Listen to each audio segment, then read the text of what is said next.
Di sini Oki terus membantu Siva. Oki akan terus memantau keadaan Dapri. Karena Oki sudah merasa jika keadaan Dapri dalam bahaya. Bisa saja Arman datang untuk mencelakai Dapri, apalagi di sini orang sibuk mengurus pemakaman Pak Rizky. Oki pun memutuskan untuk segera menemui Dapri. Namun di sini rupanya Alina sudah memanfaatkan keadaan Dapri. Di sini orang sibuk mengurus pemakaman Pak Rizky. Alina masuk ke ruangan Dapri. Alina pun mencurahkan isi hatinya kepada Dapri jika dia sangat merindukan, dan Dapri bahkan Alina pun mengatakan bahwa dia sangat mencintainya dan ia harus memilikinya walaupun Dapri sudah milik Siva. Namun Alina tidak akan putus asa. Alina akan mendapatkan Dapri kembali walaupun bagaimana caranya supaya mendapatkan Dapri kembali ke pelukannya. Dan sementara itu Tante Nadia sangat bahagia dan senang karena salah satu dari keluarga Dapri tumbang. Dan Nadia pun tak segan-segan memerintahkan Arman untuk segera menghabisi Dapri.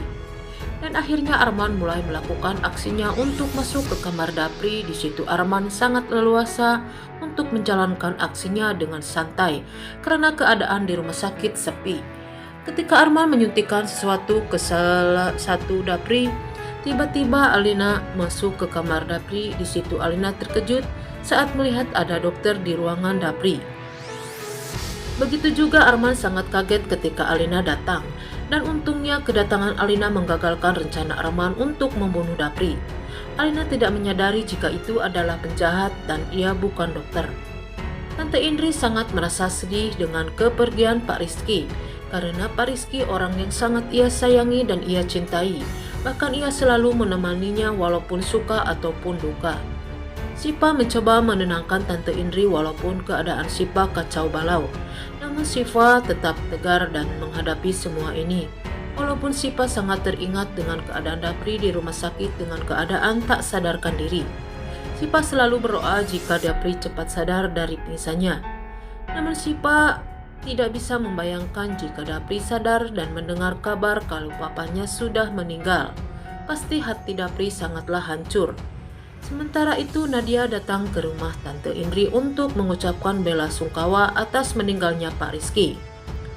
Namun Tante Indri tidak mau jika Tante Nadia datang untuk melihat pemakaman Pak Rizky karena Tante Indri sudah curiga terhadap Nadia jika dialah dibalik dalang semua itu atas meninggalnya suaminya dan membuat Dapri belum sadar di rumah sakit.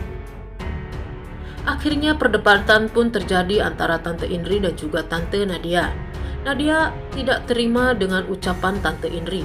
Di sini Tante Nadia malah menyalahkan Siva karena semuanya yang telah terjadi ini gara-gara adanya Siva.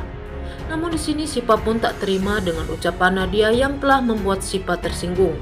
Siva pun akhirnya melawan dan membalas semua omongan Tante Nadia. Nadia tak terima terhadap Siva. Akhirnya Nadia pun hampir saja menampar Siva. Dan untungnya Pak Rahmat dengan sigap menangkap tangan Tante Nadia yang akan menampar Siva. Pak Rahmat sangat marah kepada Tante Nadia dan Pak Rahmat menggeret Tante Nadia untuk segera keluar dan pulang.